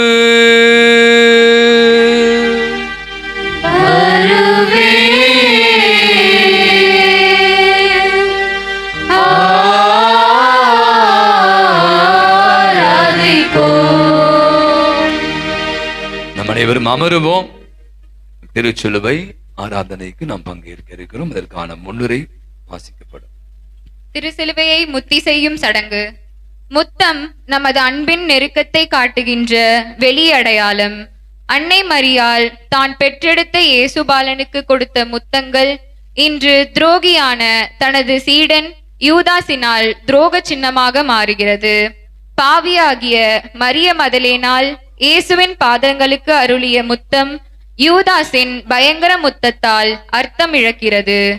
சிலுவையை முத்தம் செய்யும் போது பிறருக்கு எதிராக நாம் விளைவித்த நம்பிக்கை துரோகங்களை நினைத்து பார்ப்போம். மனம் திருந்தியவர்களாக இந்த நிகழ்விலே நாம் பங்கெடுப்போம். பாடகர் குழு பாடுகின்ற பாடல்களை கவனமாக கேட்டு பராக்கில்லாமல் இத்தருச்சிடங்கிலே கலந்து கொள்வோம். மொத்தம் 12 திருச்சிலுவைகள் இப்போது ஆராதனைக்கு வைக்கப்பட்டிருக்கு. நம்ம நிறைய பேர் இருக்கிறோம், நம்முடைய இளையோர்கள் இருப்பாங்க. அதை வரிசைக்கு வேகமாக வந்து இந்த திருச்சிலை முத்தம் செய்வோம். நமது வாழ்வினுடைய மீட்புக்காக இயேசு சிலுவையிலே பாடுபட்டு நமக்காக மரித்திருக்கிறார் நம்பிக்கையோடு இந்த திருச்சிலையை நாம் முத்தம் செய்வோம். நாம் நேற்று தினம் சொன்னது போல இப்ப எடுக்கப்படுகிற காணிக்கை புண்ணிய பூமிக்காக அனுப்பி வைக்கப்படுது. நிறைய பேர் நேற்று உண்டியில் நடத்த வந்திருப்பீங்க, மறந்தவர்கள் கூட அதை கொண்டு வரலாம். அந்த பணமும் கூட நம்முடைய ஏழை எளிய மாணவருடைய கல்விக்காக செலவழிக்கப்படும். வேகமாக வரிசைகரமாக வந்து இந்த ஆராதனையில் பங்கேற்க அன்போடு அழைக்கிறோம். பொது பாடல்கள், தெரிந்த பழைய பாடல்கள் அனைவருமாக இணைந்து பாடுவோம்.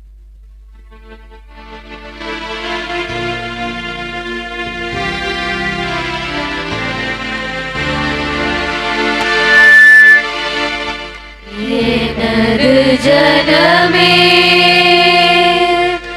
நான் உனக்கு என்ன தீங்கு செய்தேன் சொல். எதிலே உனக்கு துயர் தந்தேன், எனக்கு பதில் நீ கூறிடுவாய்.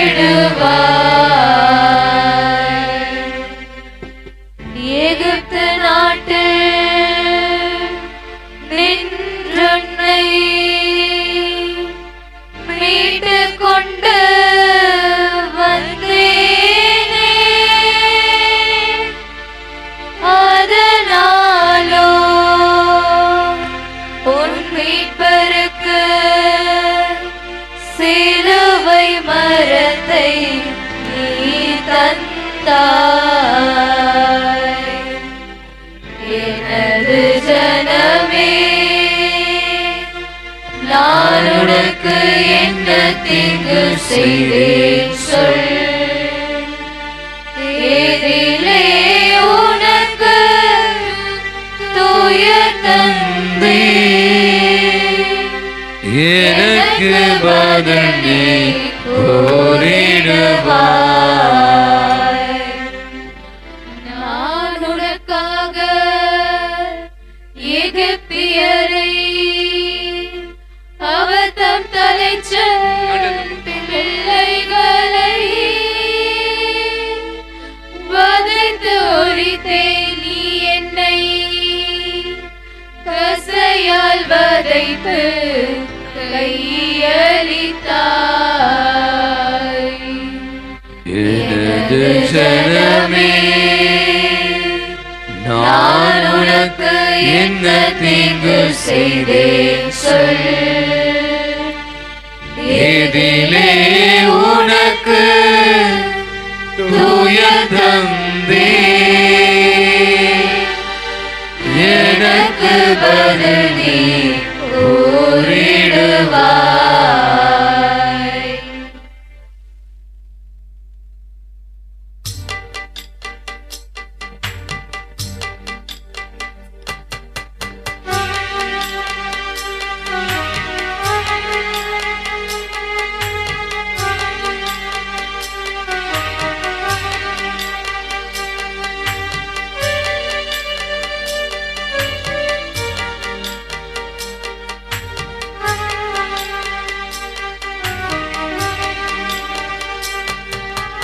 பாடுகள் அவர் பட்டதும் சிலுவை மீதிருந்ததும் மனித வாழ்வின் தியாகமே, இறைவன் அன்பின் ஆழமே. பாடுகள் அவர் பட்டதும் சிலுவை மீதிருந்ததும் மனித வாழ்வின் தியாகமே, இறைவன் அன்பின் ஆழமே. தியாகமே தியாகமே ஆழமே, அன்பின் ஆழமே. தியாகமே தியாகமே ஆழமே, அன்பின் ஆழமே.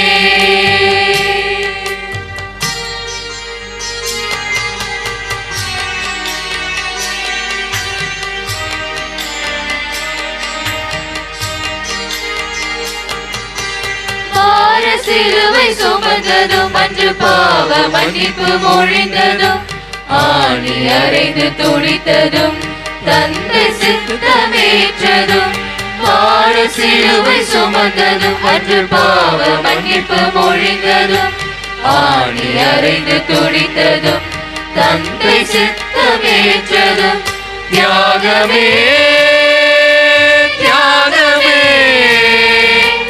ஆழமே அன்பின் ஆழமே தியாகமே தியாகமே ஆழமே அன்பின் ஆழமே.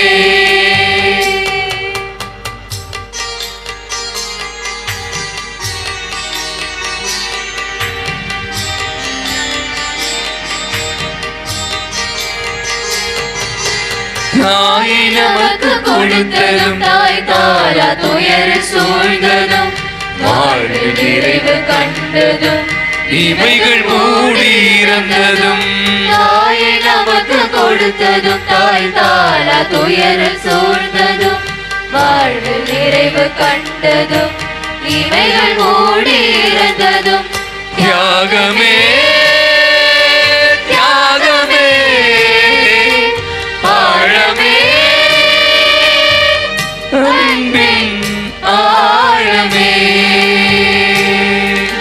தியாகமே தியாகமே ஆழமே அன்பின் ஆழமே.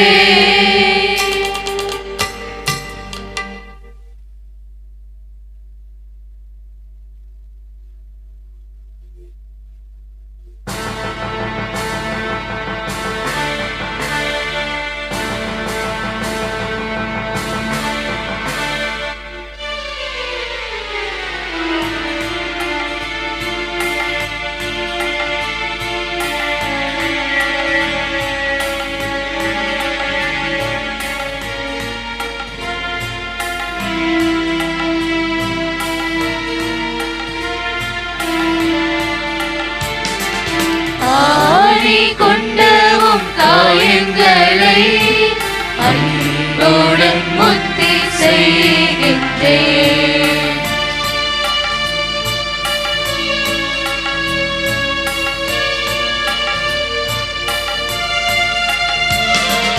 ஆடி கொண்டவும் காயங்களை அன்புடன் முத்தி செய்கின்றேன்.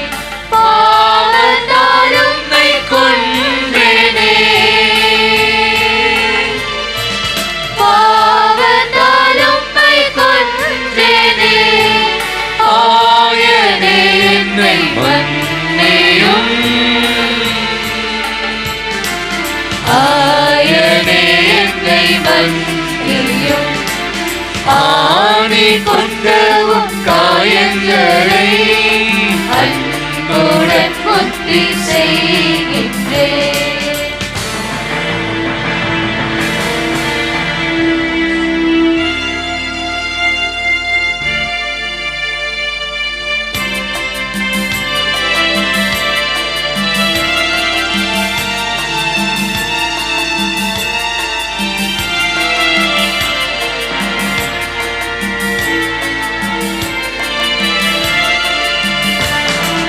வலது கரத்தின் காயமே,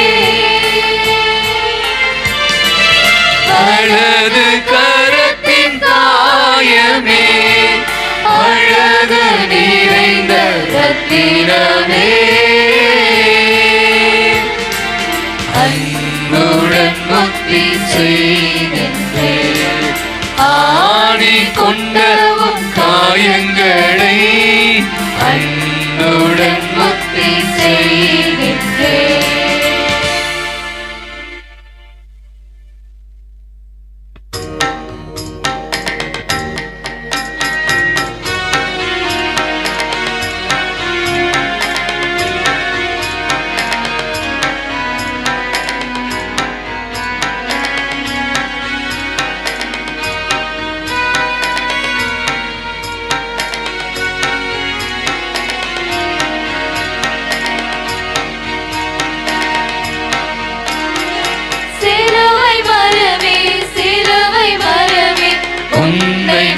முக்தி செய்கிறேன்.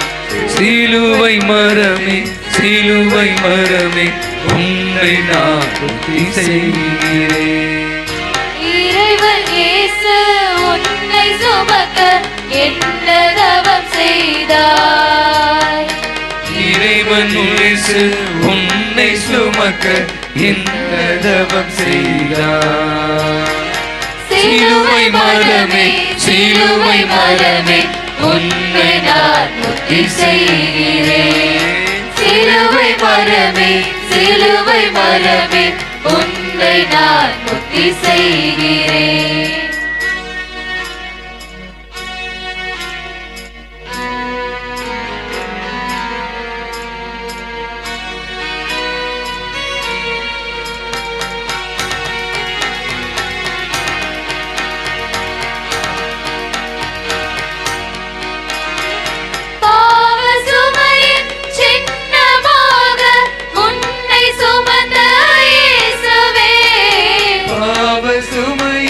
சின்னமாக உன்னை சுமந்த இயேசுவே, புதிய வாழ்வின் புனிதமாக உன்னை உயர்த்தி விட்டார்.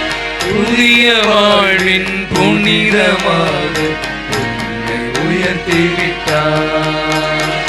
சிலுவை மரமே சிலுவை மரமே உன்னை நான் முக்தி செய்கிறேன்.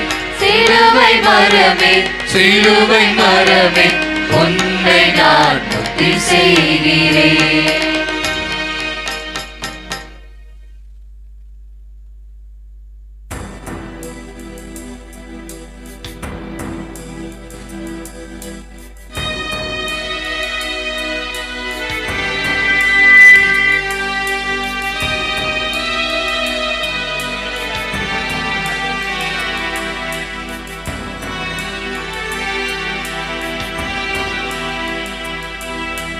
கல்வாரிக்கு போகலாம் வாரி, கல்வாரிக்கு போகலாம் வாரி, என் காருண்ய இயேசுவின் காட்சியை பார்த்திட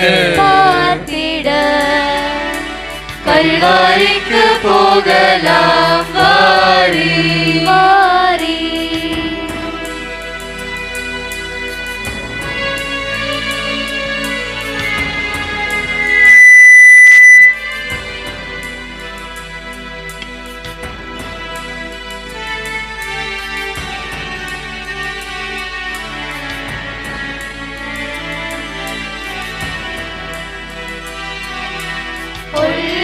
பகைவர் கூட்டம் எல்லாம் திரண்டு அங்கே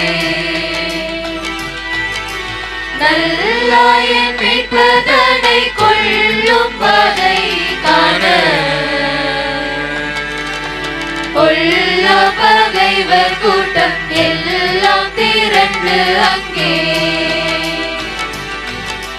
நல்லாயன் மீட்பதனை கொள்ளும் வகை காண கல்வாரிக்கு போகலாம் வாரி வாரி.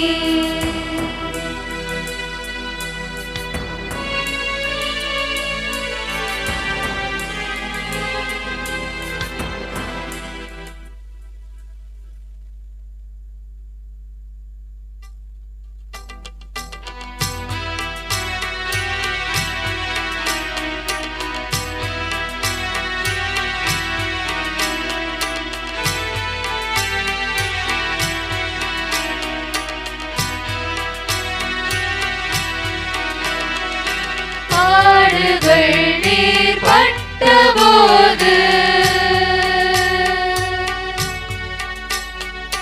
பாய்ந்து ஓடிய ரத்தம்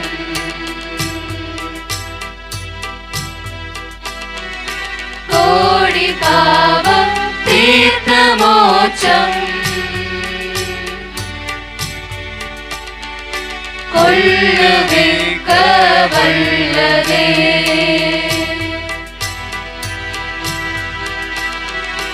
கெட்டு போனோ பாவிகளே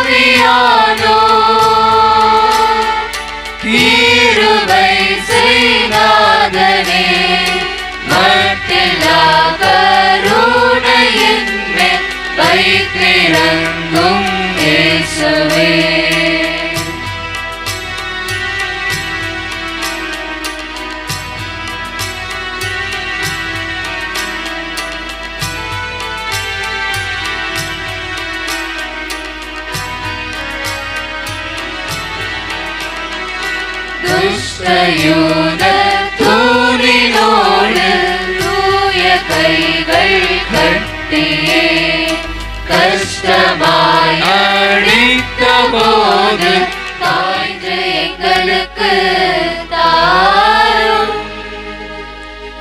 எங்களுக்கு எதிராக குற்றம் செய்வோரை நாங்கள் மன்னிப்பது போல எங்கள் குற்றங்களை மன்னியும்.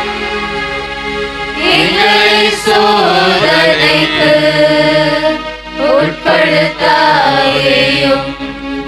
தீமையிலிருந்து எங்களை விடுவித்தருளும். ஆண்டவரே, தீமை அனைத்திலும் இருந்தும் எங்கள் எல்லோரையும் விடுவித்து எங்கள் வாழ்நாளில் அமைதியை கனிவுடன் அருள உம்மை தாழ்மையாய் வேண்டுகின்றோம். உமது இரக்கத்தின் உதவியால் நாங்கள் பாவத்திலிருந்து எப்போதும் விடுதலை பெற்று யாதொரு கலக்கமுமின்றி நலமாய் இருப்போமாக. நாங்கள் எதிர்நோக்கி இருக்கும் பேரின்பத்துக்காகவும் எம் மீட்பராகிய இயேசு கிறிஸ்துவின் வருகைக்காகவும் காத்திருக்கின்றோம். ஆண்டவரே இயேசு கிறிஸ்துவே, நான் உட்கொள்ளும் உம் திருவுடலும் இரத்தமும் என்னை நீதி தீர்ப்புக்கும் தண்டனைக்கும் உள்ளாக்காமல் உமது பரிவிரக்கத்தால் என் மனதுக்கும் உடலுக்கும் பாதுகாப்பாகவும் நல்லமளிக்கும் அருமருந்தாகவும் இருப்பனவாக. முழங்கால் படியிடுவோம்.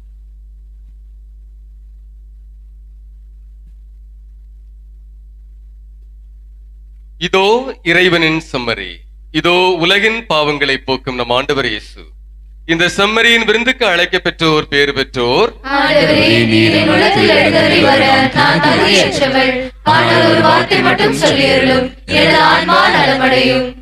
அனைவரும் அமருவோம். இப்போது நற்கருணையானது வழங்கப்பட இருக்கிறது. நான் சொன்ன நிறைய கூட்டம் இருக்கு. இங்க அருள் தந்தையர்கள், அருள் சகோதரிகள், அருள் சகோதரர்கள் உங்களிடம் வருவார்கள். நீங்க வரிசைகரமாக வந்து நற்கருணை பெற்றுக் கொள்ளலாம். 12 பேர், இங்க 10 பேருக்கு மேல இருக்காங்க. எனவே கடைசியிலிருந்து இடம் நீங்க அன்பிய பொறுப்பாளர்கள் உதவி செய்யுங்க. ஆகவே இந்த பாடல்கள் பாடப்படும். எனவே தயவு செய்து கர்த்தருடைய கிறிஸ்துவை தவிர்த்து மற்றவர்கள் இந்த திருவிருந்திலே பங்கேற்க முன் வர வேண்டாம் என்று அன்புடன் கேட்டுக்கொள்கிறோம்.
கண்கள்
தந்தீரன்றோ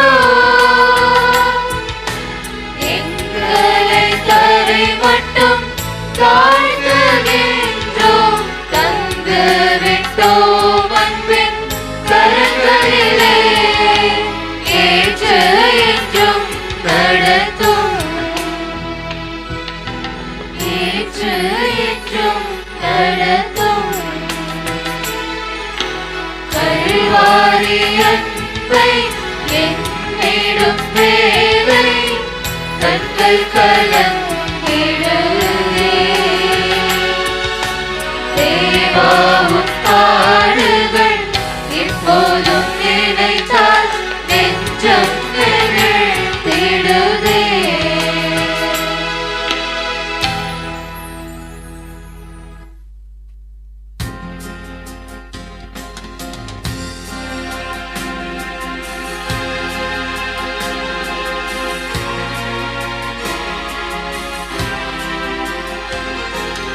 உள்ளம் உடையும் போது உறவாய் வா இறைவா கண்கள் கலங்கும் போது துணையாய் வா இறைவா உள்ளம் உடையும் போது உறவாய் வா இறைவா கண்கள் கலங்கும் போது துணையாய் வா இறைவா சிறகை இழந்த பறவை போல உடைந்த கிளையாய் தரையில் வீழ்ந்து உம்மை பார்க்கிறேன் என் உதவி உம்மிடமே உம்மை பார்க்கிறேன் என் உதவி உம்மிடமே உள்ளம் உடையும் போது உறவாய் வா இறைவா கண்கள் கலங்கும் போது துணையாய் வா இறைவா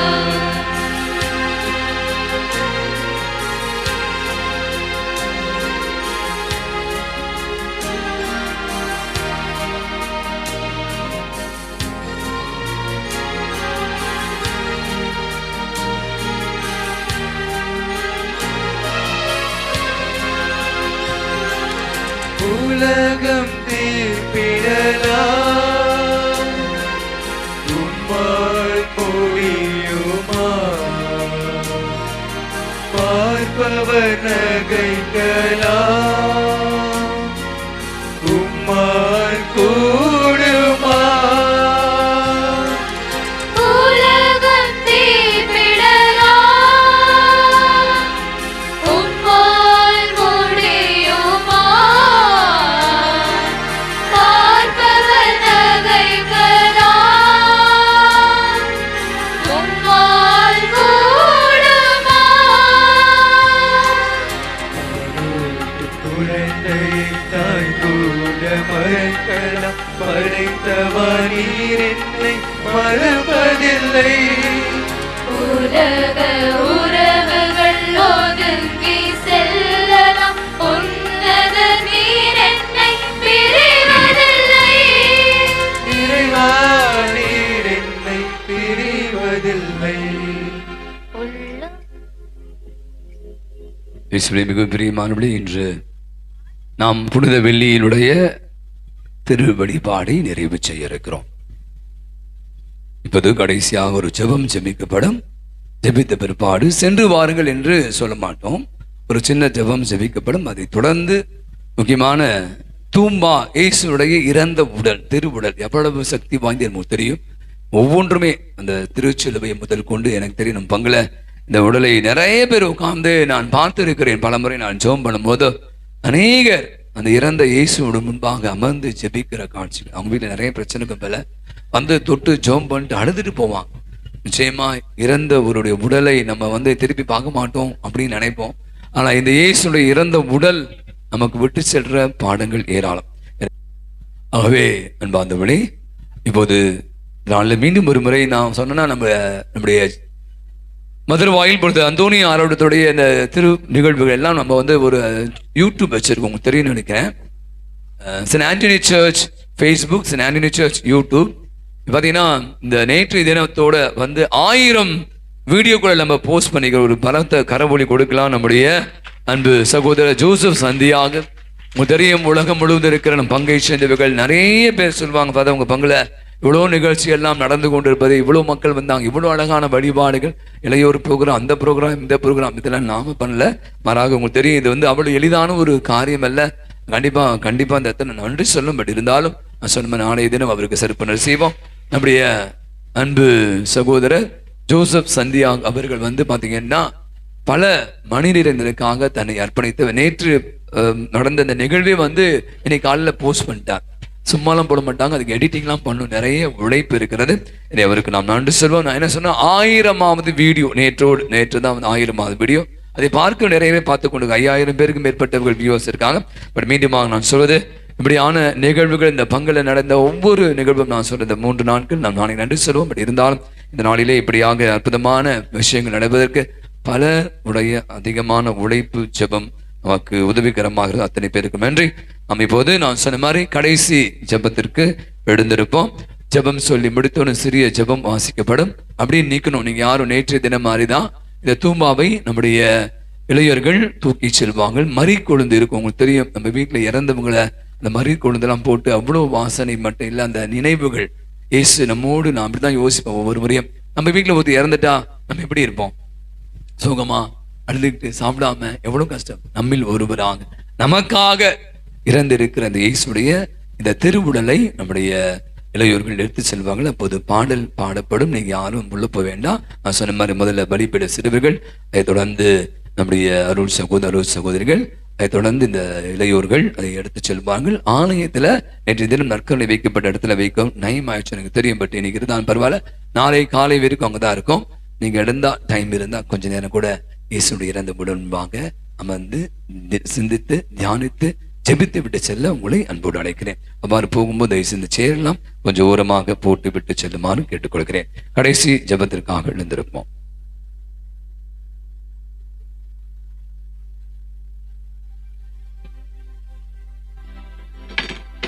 மன்றாடுவோமாக. என்றென்றும் உள்ள எல்லாம் அல்ல இறைவா, உம்முடைய கிறிஸ்துவின் பாடுகளினாலும் புனித இறப்பினாலும் உயிர்ப்பினாலும் எங்களை மீட்டருளினீ. உமது இரக்கத்தால் நீராற்றிய மீட்பு செயல் எங்களில் நிலைத்திருக்க செய்ய வேண்டும் என்று எங்கள் ஆண்டவராகிய இயேசு கிறிஸ்து வழியாக உம்மை மன்றாடுகிறோம்.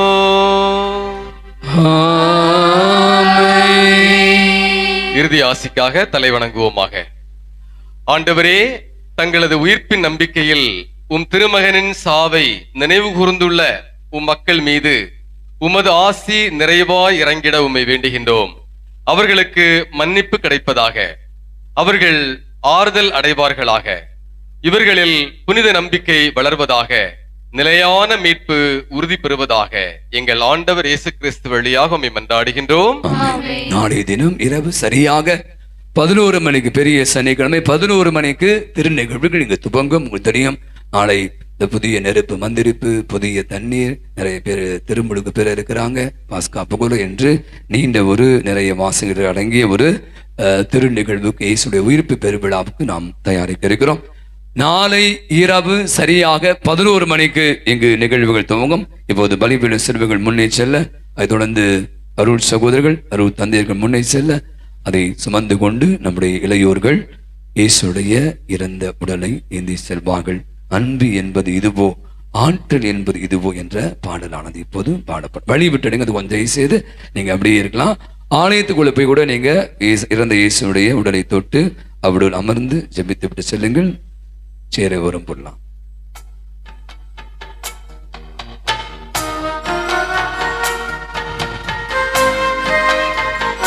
வழி விட்டுங்க. ஃபாதர்ஸ் உள்ள போட்டு முன்னாடி போங்க, பிரதர்ஸ் முன்னாடி போங்க.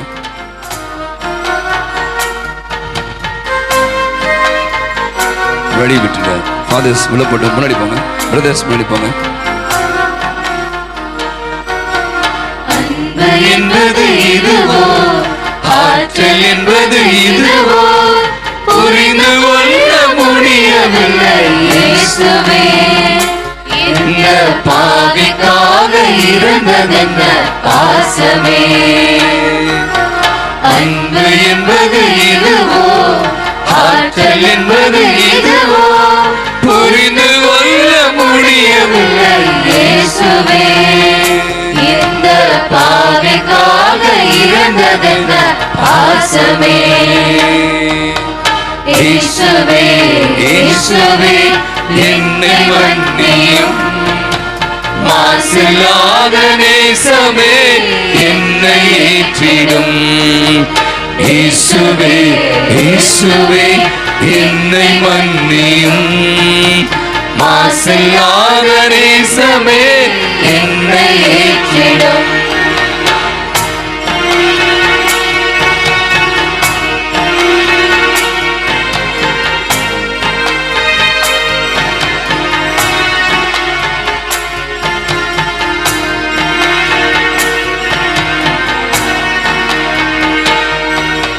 சத்தியமே உனக்கா சாட்டையடி வதையா, நித்தம் நித்தம் பொய்யுரைக்கும் எனக்காக, அடித்து நொறுக்கப்பட்டு நெஞ்சம் தொட்ட பாசமே. சத்தியமே உனக்கா சாட்டையடி வதையா, நித்தம் நித்தம் பொய்யுரைக்கும் எனக்காக, அடித்து நொறுக்கப்பட்டு நெஞ்சம் தொட்ட பாசமே. இயேசுவே இயேசுவே என்னை மன்னியும், மாசில்லாத நேசமே என்னை ஏற்றிடும். இயேசுவே இயேசுவே என்னை மன்னியும், மாசில்லாத நேசமே என்னை ஏற்றிடும்.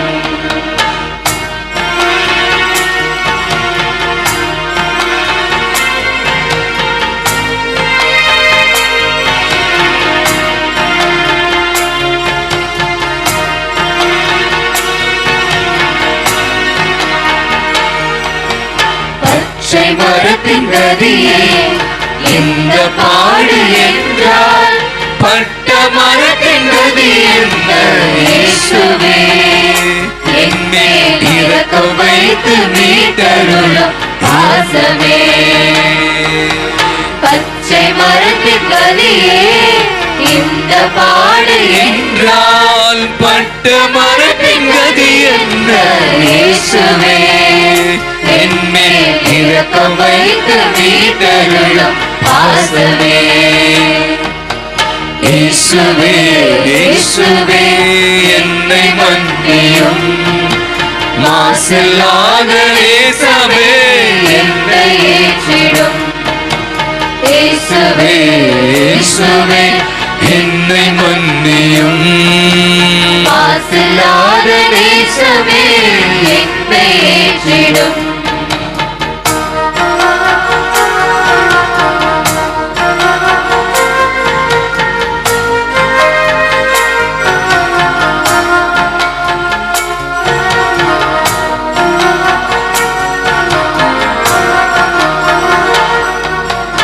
ஆவி பிரிந்த போது வானர் அழுத சத்தம், கண்மழையும் குமரியது இயேசுவே.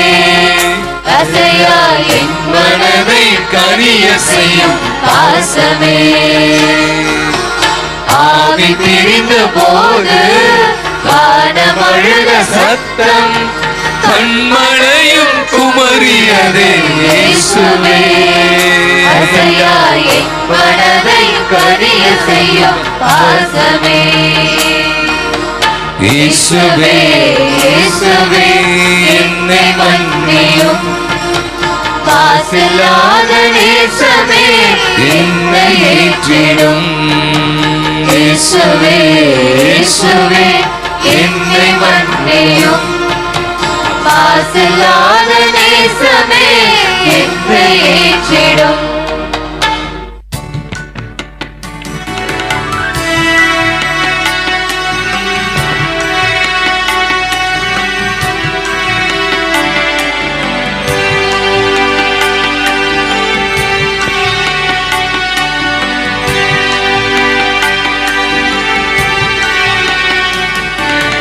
உருகாதோ நெஞ்சம் நெகிழாதோ கண்ணீர் பெருகாதோ ராஜா இயேசு ராஜா ராஜா இயேசு ராஜா. உருகாதோ நெஞ்சம் நெகிழாதோ கண்ணீர் பெருகாதோ ராஜா இயேசு ராஜா ராஜா இயேசு ராஜா.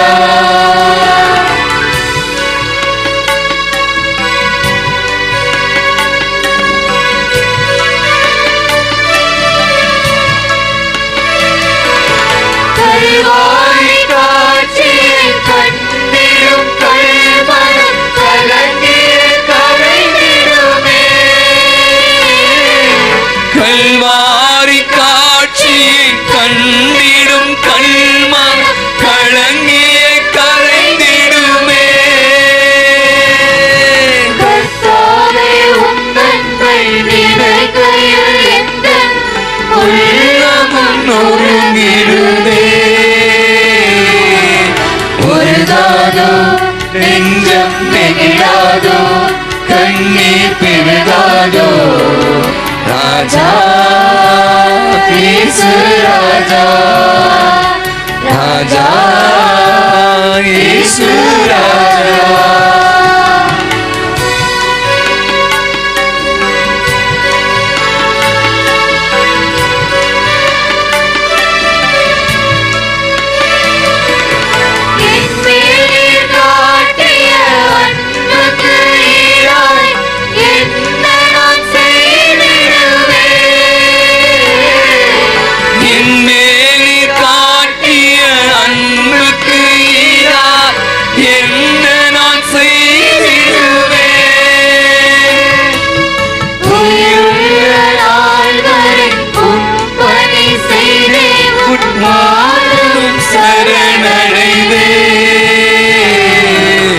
உருகாதோ நெஞ்சம் நெகிழாதோ கண்ணீர் பெருகாதோ ராஜா இயேசு ராஜா ராஜா இயேசு ராஜா. உருகாதோ நெஞ்சம் நெகிழாதோ கண்ணீர் பெருகாதோ ராஜா இயேசு ராஜா ராஜா இயேசு ராஜா.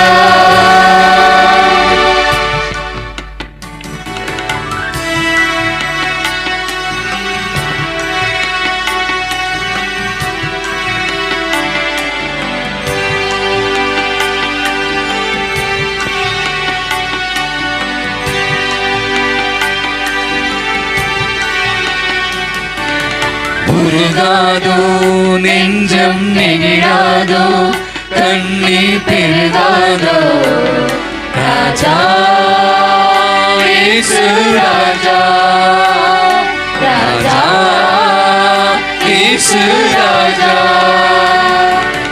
உருகாதோ நெஞ்சம் நெகிழாதோ கண்ணீர் பெருகாதோ ராஜா இயேசு ராஜா ராஜா இயேசு ராஜா.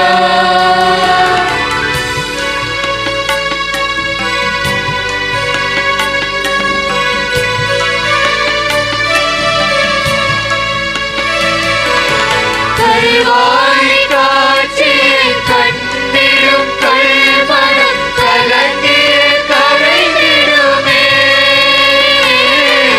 கல்வாரி காட்சியில் கண்டிடும் கல்மனம் கலங்கிய கரைந்திடுமே.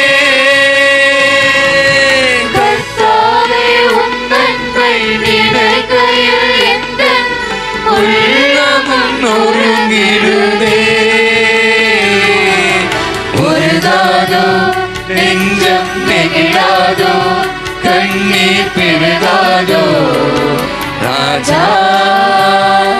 இயேசு ராஜா ராஜா இயேசு ராஜா.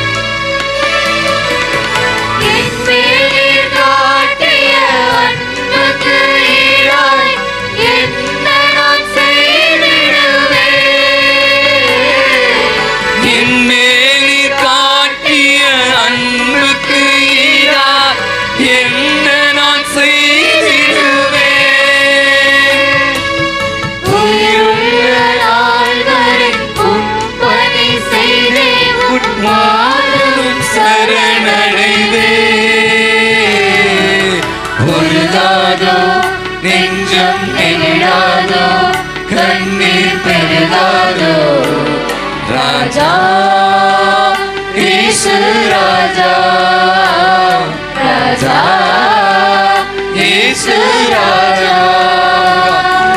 உருகாதோ நெஞ்சம் நெகிழாதோ கண்ணீர் பெருகாதோ ராஜா இயேசு ராஜா ராஜா இயேசு ராஜா. நாளை இரவு எல்லாரும் மெழுகு திரியெல்லாம் வாங்கிட்டு வரணும். மெழுகு திரி இங்கு விற்கப்படும். எனவே இரவு இந்த புதிய நெருப்பு மந்திரிக்கப்பட்டு புதிய திரியானது ஏற்றப்படும். எனவே இங்கு 2 இடங்களிலே மெழுகு திரியானது விற்கப்படும். வாங்கி பெற்றுக் கொள்ளுங்கள்.